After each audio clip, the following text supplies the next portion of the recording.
Hello, कैसे हो मेरे प्यारे बच्चों।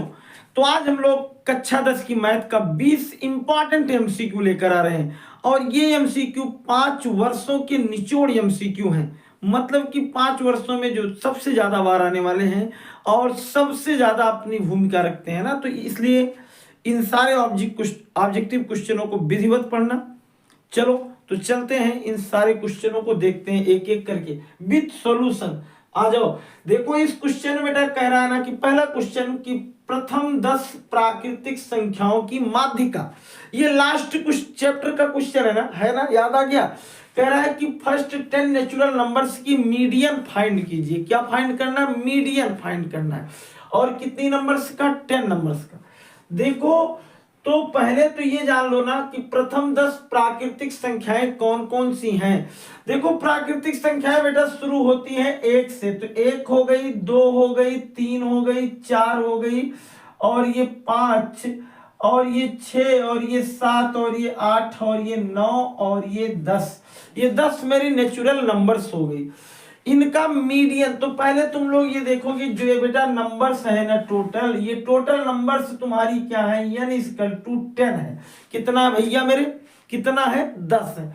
और तुम लोगों को एक चीज मालूम है कि अगर कभी जो नंबर्स होती हैं नेचुरल नंबर्स वो सम संख्याएं होती हैं तो उनका एक फार्मूला होता है क्या कि n अपान 2वां पद, यानी n इतना टर्म टर्म टर्म और प्लस अप यानी यही n अपान 2 और प्लस 1 ये टर्म और पूरे के बटे 2। तो बेटा n का मतलब 10/2। 10/2 का मतलब हो गया 5वां पद, चौथा पद, 5वां पद, और धन 10/2 और धन 1 माने 6वां पद और पूरे के बटे 2। तो ये दिमाग लगाओ, 5वां पद मेरा क्या है? 5वां पद मेरा है कितना? 5वां पद मेरा 1 2 3 4 और ये 5, और 6वां पद मेरा ये, चाहे आगे से गिनो चाहे पीछे से। तो यानी ये नंबर्स कौन आई? 5 और 6 बटे कितना लिख देंगे? 2। 5 6 कितना हो गया भैया मेरे? 11, और 11/2 यानी 5.5। क्या आंसर में ये चेक करो कि कहीं 5.5 है? हाँ है भैया। तो इसका मतलब यही मेरा ऑप्शन सही है। मैंने क्या बताया कि अगर कभी ऐसे सीरीज में अवर्गीकृत मीडियंस फाइंड करने को कहे जहां इंटरवल ना हो तो पहले तुम उनको एक सीरीज में लिख देना, इस असेंडिंग या डिसेंडिंग यानी घटते या बढ़ते क्रम में। फिर बेटा ये देखना कि वो नंबर्स तुम्हारी इवन है कि ऑड है, यानी सम है कि विषम। और अगर वो नंबर मेरी सम होंगी बाबू तो क्या करेंगे? उन पर यही फार्मूला लगा देंगे और ऐसे पुटअप करते हुए वैल्यू चले जाएंगे। अगर दिमाग में आया कि सर n क्या है, तो ये टोटल नंबर्स हैं। कितनी नंबर्स हैं समझ में आया? तो पहले वाले में आंसर कितना हुआ? 5.5। समझ में आ गया ना, विधिवत एकदम। तो चलो अगले पर चलते हैं। इस तरीके से हम लोग जब इसके दूसरे क्वेश्चन पर आते हैं, एकदम उसी चैप्टर का क्वेश्चन है। देखो उसी चैप्टर का क्वेश्चन है और कह रहा है क्या? कह रहा है कि 1 से लेकर 9 तक संख्याओं का मीन यानी समांतर माध्य निकालो। देखो कितना लाजवाब क्वेश्चन है। 1 से 9 तक की संख्याओं का समांतर माध्य निकालो। भले ही तुम लोगों को पता है कि 5 आएगा, लेकिन कैसे? देखो दिमाग लगाते हैं। कह रहा है कि 1 से 9 तक की संख्याओं का मीन यानी समांतर माध्य निकालना है। तो समांतर माध्य का फार्मूला क्या होता है? कुल पदों का योग बटे कुल पदों की संख्या। तो कुल पदों का योग मतलब पहले 1 से 9 तक संख्या कौन है? 1 है, 2 है, 3 है, 4 है, 5 है, 6 है, तो 8 है और 9 है। तो इनका कुल योग तो 2 और 1 3, 3 3 6, 6 4 10, 10 5 15, 15 6 21, 21 7 28, 28 8 36, 36 9 45। इस तरीके से हुआ 45। और टोटल कितनी नंबर है? 9, और 9 5 जाए 9 5। इस तरीके से बेटा इनका समांतर माध्य कितना आ गया? मीन कितना आ गया? 5। एकदम तुमको फील होगा ना कि जैसे हम लोग ऑफलाइन पे स्टडी कर रहे हैं। एकदम मन से इसको पढ़ते रहना। चलो इसको मिटा दें। आ गया है समझ में? मैंने क्या कहा? अगर समांतर माध्य यानी मीन निकालने को बोलेगा तो और अवर्गीकृत रहेगा तो कुल पदों को जोड़ लेना और जितने टर्म तुम्हारे पार्टिसिपेट हुए हैं उससे डिवाइड कर देना। समझ में आई बात? आ गई है समझ में विधिवत बढ़िया से, कोई दिक्कत? अच्छा अगला चलते हैं। देखो कह रहा है कि 1/2 सेमी व्यास वाले किसी ठोस अर्धगोले का, ओहो क्या कह रहा है, संपूर्ण पृष्ठीय क्षेत्रफल।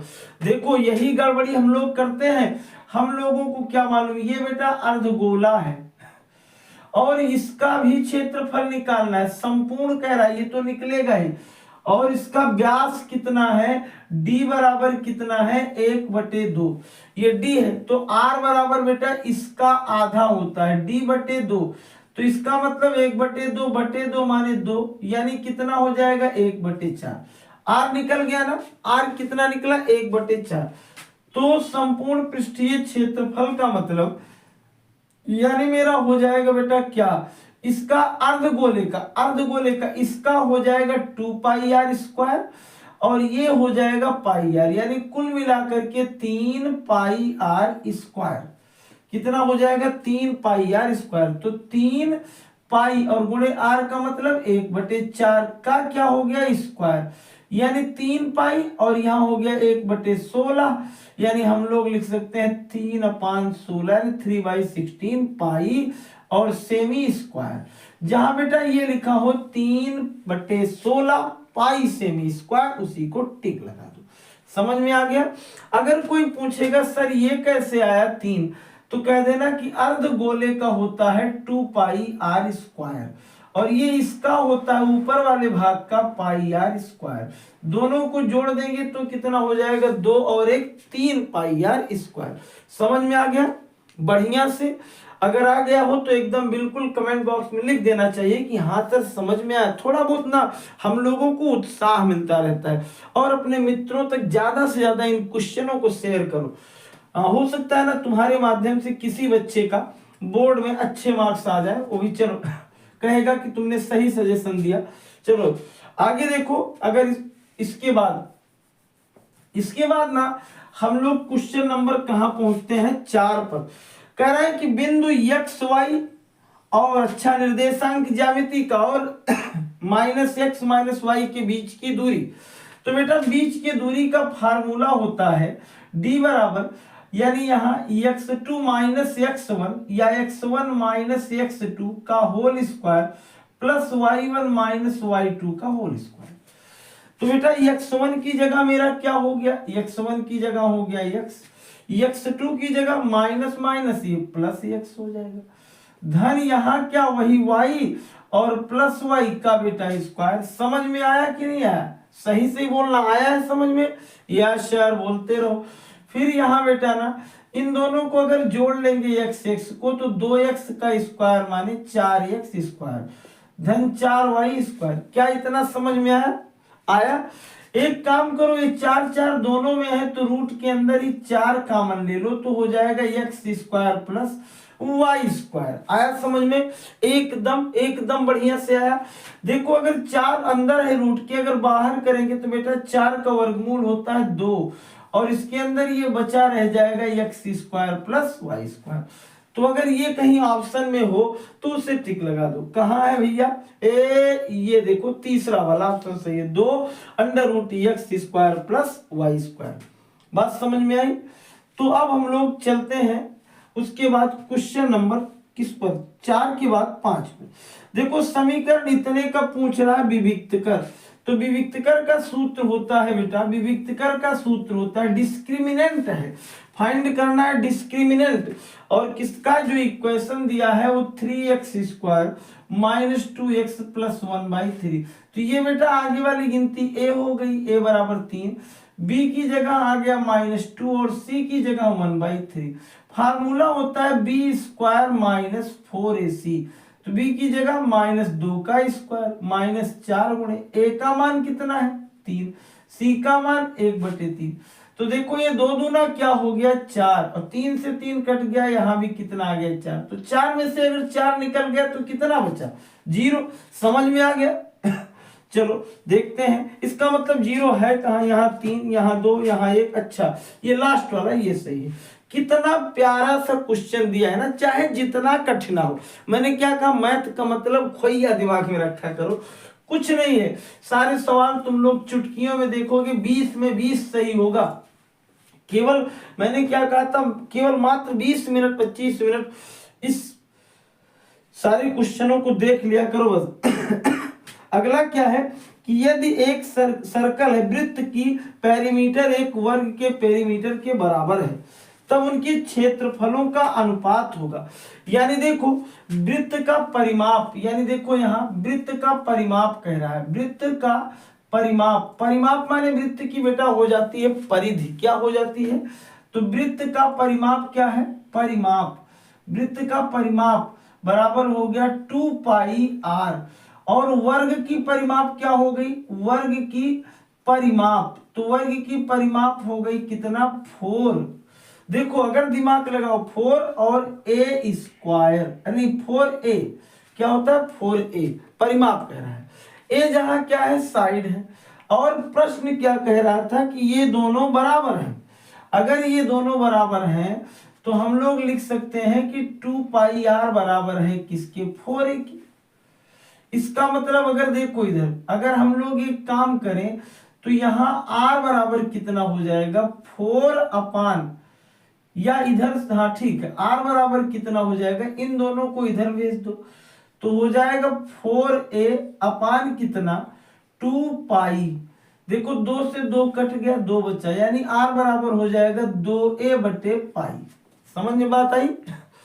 तो कह रहा है उनके क्षेत्रफलों का अनुपात, तो सबसे पहले गोले का क्षेत्रफल का अनुपात निकालना, यानी C1 अपान C2। तो गोले का क्षेत्रफल, वृत्त का क्षेत्रफल होता है पाई r स्क्वायर, और इसका वृत्त और वर्ग का क्षेत्रफल होता है a स्क्वायर। क्या इतना समझ में आया, आ गया एकदम बढ़िया से। तो देखो अगली लाइन में हम लोग क्या करते हैं, यहाँ थोड़ा समय ले लेता हूं, ये यहाँ ले आओ, इसको रहने दो, यही यहाँ देखो पाई रहने दो, और r की जगह क्या है, r की जगह है क्या, 2a अपान पाई का स्क्वायर, और बटे यहाँ क्या हो गया, a स्क्वायर। समझ में इतना आया। यहाँ बेटा हम लोग लिख देंगे पाई, दिख रहा है बढ़िया ना, यहाँ और 2 दूना 4a स्क्वायर, बटे ये ऊपर चला जाएगा तो क्या हो जाएगा, ये तो पाई स्क्वायर हो ही जाएगा, लेकिन यहाँ a स्क्वायर और पाई स्क्वायर। समझ में आया, पाई से पाई कट गया और एक पाई बचा है, a स्क्वायर से a स्क्वायर, यानी 4 बटे पाई, और पाई का मतलब क्या होता है, पाई माने चिन्ह नहीं, 4 बटे 22 बटे 7। इसको ऊपर लेके चले जाओ तो 4 गुणे 7 बटे कितना हो गया, 22, 2 दूना 4 और 11 दूना 22, यानी 7 दूनी 14 और बटे कितना 11, यानी आ जाएगा 14 अनुपात 11। देखो कहीं है, ये देखो दूसरा वाला। तो इस तरीके से हम लोग 5 क्वेश्चनों को देखें। फिर देखो आगे हम लोग देखते हैं, पहले इन सारे क्वेश्चनों का स्क्रीनशॉट ले लो, कौन सा सही है। पहले में 5.5, दूसरे में 5, तीसरे में 3/16, चौथे में ये वाला 2 अंडर रूट x स्क्वायर, इसमें 0 और इसमें 14/11। पहले इनका स्क्रीनशॉट ले लो, तब हम लोग आगे देखते हैं। तो अब हम लोग बेटा क्वेश्चन नंबर 7 पे ध्यान दें। क्वेश्चन नंबर 7 देखो, कह रहा है कि कोई एक समीकरण यानी equation 5x square minus 3x। मैंने क्या कहा था कि एक बार क्वेश्चन में कोई जल्दीबाजी नहीं, 20 मिनट का जो है, जो तुम्हारा 20 ऑब्जेक्टिव क्वेश्चन होता है भाई, आधा घंटा लेने दो उसको ना, उसमें इतनी जल्दीबाजी ना करो कि गलत करके आओ। अक्सर तुम लोगों से जो मिस्टेक होगा यही होगा, बाकी आता रहेगा तुम्हें कुल, लेकिन गड़बड़ी क्या होगी, जल्दी के चक्कर में दूसरा ऑप्शन। तो समीकरण 5x square minus 3x plus 2 बराबर 0 के मूलों का योग, यानी सम ऑफ जीरोज निकालना है।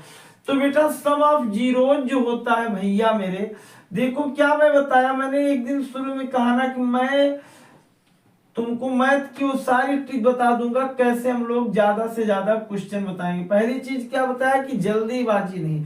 दूसरी चीज फिर से ध्यान दो कि हर क्वेश्चन को अगर आता है एक बार चेक कर लो कि क्या मैंने सही किया गलत, क्योंकि फिर दोबारा ना तुम्हें ये समय नहीं मिलेगा। तो अल्फा प्लस बीटा बराबर ये मूलों का यानी शून्यकों का यानी मूलों का यानी जीरोज का क्या हो गया सम। और ये होता है -b/a। तो बेटा b की जगह क्या है -3। अक्सर गलती यही करेंगे, माइनस सूत्र में भी और -3 बटे a का मान कितना है 5। तो देखो माइनस माइनस का गुणा हो गया प्लस, और +3/5 अगर कहीं है तो ये पहला ऑप्शन सही है। बात समझ में आई? आ गया बढ़िया से, कोई दिक्कत? तो जरा इस क्वेश्चन नंबर 8 को देखो क्या कह रहा है। कह रहा है -4 2 तथा 5 6। ये अपने पास कोई एक लाइन है, इसका नाम है भैया मेरे ए, इसका नाम है बी, और इसकी जगह दिया है -4। ये समझ रहा था ना कि तुम लोगों को ये आएगा नहीं, इसीलिए इसने ऐसा दिया। ये जानता नहीं था कि तुम लोग इन सारे सवालों को क्या कर दोगे, रेस में ले आ दोगे, नीचे घुटने टेक देंगे। और यहाँ P है, और ये देखो P की जगह दे रहा है, एक है a/8 और एक है 4। कह रहा है a का मान ज्ञात करो। देखो मध्य बिंदु का सूत्र होता है x1 + x2/2 और y=y1 + y2/2। तो एक काम करते हैं ना, क्या काम करते हैं, क्या काम करते हैं कि ये मेरा x वाला काम है। किसका काम है? x का। तो x बराबर लिख दो x1 + x2/2। x की जगह अपना आया क्या है, अपना आया है a/8, आया है ना, झूठ तो नहीं बोल रहे हो। ये बराबर x1 की जगह -4 धन 5 बटे कितना 2। देखो बेटा अगली लाइन में क्या करना है, यहाँ a/8 रहने देना, 5 में से 4 निकल गया, -1/2। जरा इस 8 का गुणा यहाँ कर देना, तो a बराबर -8/2 कितना, और 2 से काट देना तो 2 चौक 8। देखो क्या कहीं -4 आया है, ये देखो, तो -4 पे टिक लगा देना। बात समझ में आई? आगे चलो, फिर उसके बाद ना बेटा एक अगला क्वेश्चन है, आया है समझ में तो यस लिख दिया करो। नाइस, वेरी गुड, समझ में आ गया है सर, कोई बात नहीं। तो यहाँ हम लोग लिखते हैं sin 31। ये तो गधा बच्चा भी जानता है एक आएगा, लेकिन तुम तो गधे नहीं हो ना, इसलिए लगाओगे। sin 31 या 59 काश में से किसी एक को चेंज करना, तो sin 31 को, अच्छा एक चीज दिमाग लगाओ, 90 में से कितना घटाएं कि 31 आ जाए, कोई दिमाग न लगाओ, यही इतना घटाने पर आएगा। तो sin 90 - 59 अपान यहाँ कर दो cos 59।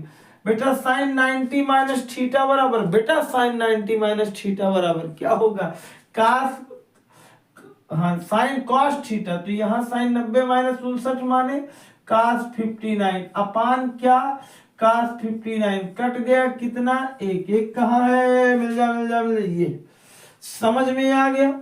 एकदम प्यारा सा बढ़िया सा नंबर 1 का क्वेश्चन। देख मेरे भाई कुछ नहीं है इसमें। आगे हम लोग देखते हैं कौन सी चीज, कि मेरे पास कोई एक फिगर दिया है, कहाँ दिया मुझे तो कुछ दिख ही नहीं रहा। अच्छा अच्छा अच्छा अच्छा ये है। अरे भाई कह रहा है कि पहले ये बताइए ए और पी, बिंदु ए और पी से देखने पर अवनमन कोण क्या है।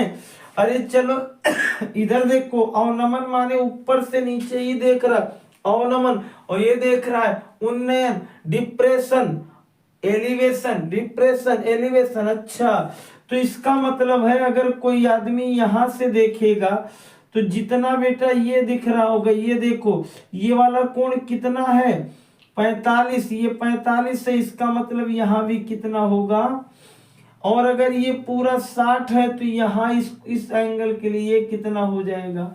यानी अगर कहीं ऑप्शन होगा क्या 45 और 60 का, 45 और 60 का, तो उसे टिक लगा दो ये वाला, यानी सी वाला।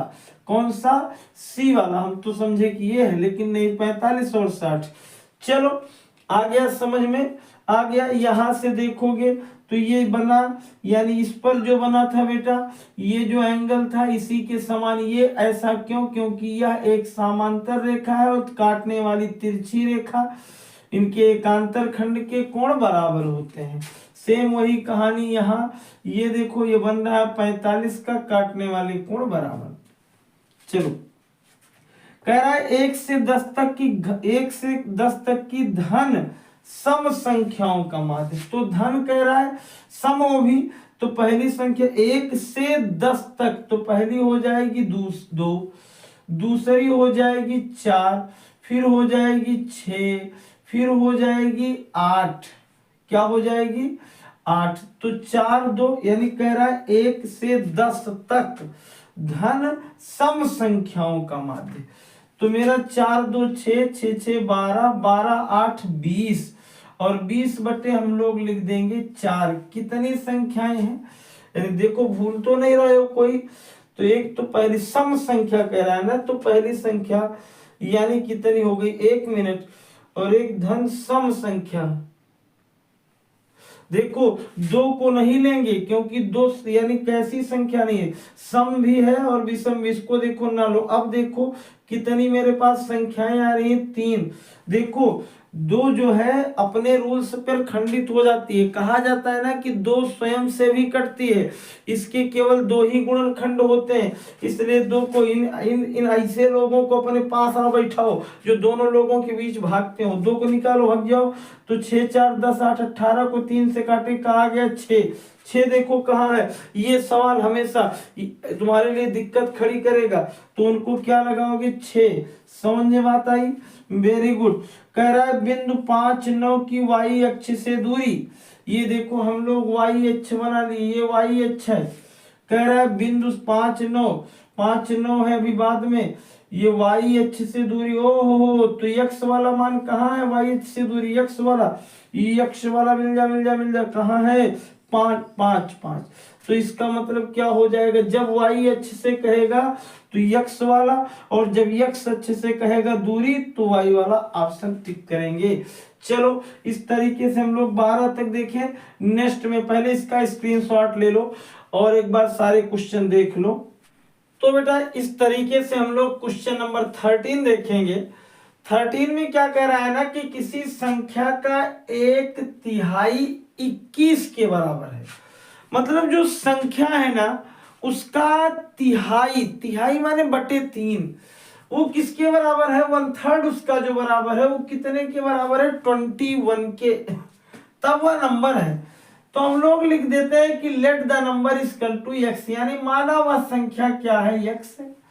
और x का जो तिहाई है वो बराबर है किसके? 21 के। x का जो तिहाई थर्ड है, 1/3 है, वो किसके बराबर है? 21 के। तो x क्या है? तब वह संख्या है 3 का इसमें गुणा कर दो, तो 21 तिहाई कितना हो जाएगा? 3 1 जा 3, यानी 3 एकम 3 दूनी 6। कितना आ गया बाबू मेरे? कितना आ गया भैया? कितना आ गया? 63। आ गया ना? आया समझ में? अब जरा देखो क्या है कि एक त्रिभुज, एक समद्विबाहु त्रिभुज है। कोई एक त्रिभुज है भैया, वो कैसा त्रिभुज है? समद्विबाहु त्रिभुज है। यहाँ ए है, यहाँ बी है, यहाँ सी है। कह रहा है कि यदि ए बी ये वाली भुजा इसके बराबर है तो क्या है? तो क्या बी कोण? अरे गधा, जब ये दोनों भुजा बराबर तो के सामने का कोणवा भी बराबर हो गया। ये क्या इसमें क्रम 3 स्वाहा यही हो गया, यानी कोण बी बराबर कोण सी हो गया। उसमें ज्यादा पूछने की कोई जरूरत नहीं। आया समझ में कि बराबर भुजाओं के कह दो। इको तो हम कक्षा 9 में पढ़ डाले थे ना कि बराबर भुजाओं के सामने के कोण भी क्या होते हैं। चलो यदि कह रहा है ना, यदि a बराबर 30 तो 1 plus tan square upon 1 plus cot square. तो देखो एक चीज sec square minus tan square बराबर 1 होता है। Sec square minus tan square बराबर 1। अगर इसको इधर ले जाओगे तो 1 प्लस tan स्क्वायर बराबर आ जाता है बेटा सेक स्क्वायर। तो इसकी जगह पर क्या आ जाएगा? Sec square. और सेम वही इसमें भी है, इसका मतलब क्या हो जाएगा?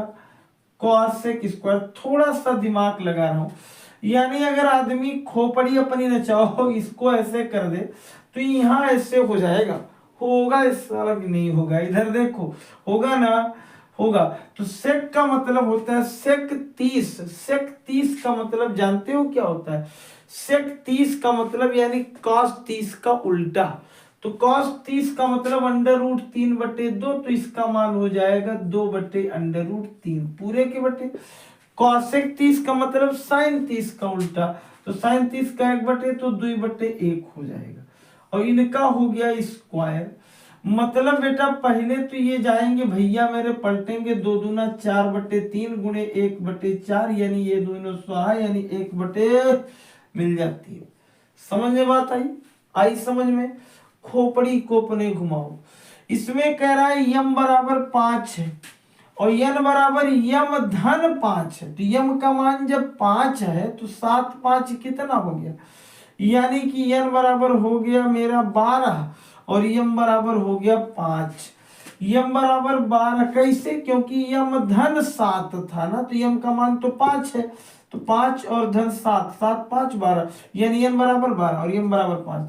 तो यम बराबर 5 है तो 5 का स्क्वायर धन 12 का स्क्वायर, 25 और धन 144, दोनों जोड़ लेंगे तो 169, और ये किसके वर्गमूल है, 13 के। तो कहाँ गया रे, इधर ये है। एक परिमेय संख्या है, एक परिमेय संख्या, परिमेय संख्याएं हैं, इसका मतलब √3 नहीं। अभी तो मैं पहले चैप्टर में तुमको विधिवत बताया हूं कि √3 एक अपरिमेय संख्या ना होगा, तो वीडियो में जाकर के देख लेना, पहले चैप्टर को पूरा विधिवत पढ़ लेना, उसमें तुम्हें बताया गया कौन सी परिमेय पर। ये अपरिमेय है 13, ये भी अपरिमेय है, लेकिन 9 का वर्गमूल 3 होता है, यानी 3 का वर्ग 9 होता है, 9 का वर्गमूल 3, इसका मतलब ये कैसी संख्या, परिमेय है, तो इसी पे टिक लगा दो। अंतिम में यदि 8 tan a बराबर 15 है, कितना है, तब sin a का मान देखो। 8 tan a बराबर, याद करो वो दिन जब हम लोग त्रिकोणमिति की पहली एक्सरसाइज पे अपने हाथ पांव ठीक कर रहे थे, तो उसमें आता था कि 8 tan a बराबर 15, तो tan a बराबर 8 को उधर ले जाकर ऐसे लिखा करते थे। tan a का मतलब लंब बटे आधार परपेंडिकुलर अपान बेस, तो 15/8 लिख देते थे। तो यहाँ अगर ऐसी निकलता था तो भैया मेरे पाइथागोरस जी को थोड़ी देर के लिए याद कर लेते थे। तो यहाँ क्या आ गया, एसी पाइथागोरस ने कहा इसका स्क्वायर धन इसका, तो 25 का स्क्वायर धन 8 का स्क्वायर, 25 यानी 15 का स्क्वायर धन 8, 15 का हो गया कितना, 225 और 8 × 64, जोड़ दिए तो कितना हो गया, 225 और 64, 2 8 9, ये वर्गमूल हो गया 17, यानी ये आ गया 17। साइन का मतलब होता है लंब बटे कर्ण, यानी 15/17, ये डी वाला मेरा सही हो गया। इसके बाद मेरे भैया ये 2 क्वेश्चन मैंने क्या दिया है तुम लोगों को होमवर्क, जरा इन दोनों क्वेश्चनों का आंसर बताना और कमेंट बॉक्स पे लिख देना। चलो तो हम लोग इस तरीके से बेटा इन सारे क्वेश्चनों को कमेंट बॉक्स, यानी इन दोनों का आंसर कमेंट बॉक्स में डाल देना और इन सारे क्वेश्चनों का एक बार स्क्रीनशॉट ले लो।